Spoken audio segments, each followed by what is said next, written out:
Віталій Титич є на зв'язку. Добрий вечір. Добрий вечір. Дивіться, просте питання, напевно, до вас. Як ви можете оцінити діяльність пана Горбатюка, зокрема, і цього департаменту спеціальних розслідувань Генеральної прокуратури України?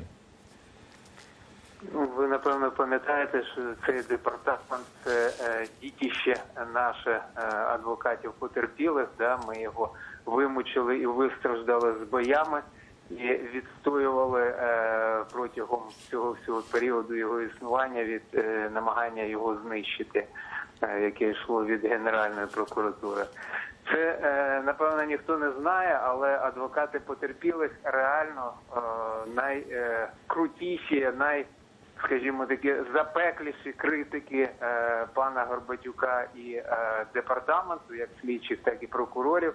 У нас періодично відбуваються дуже серйозні баталії за закритими дверима, в результаті яких народжуються певні, я маю надію, спільні рішення, і ми якось просуваємось.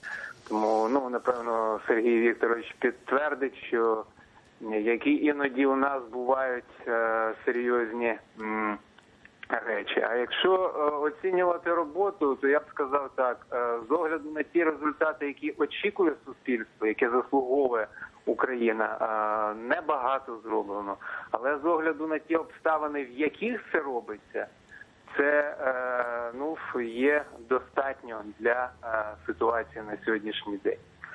Тому десь в загальному так міг би детально, якщо є час, зупинятися.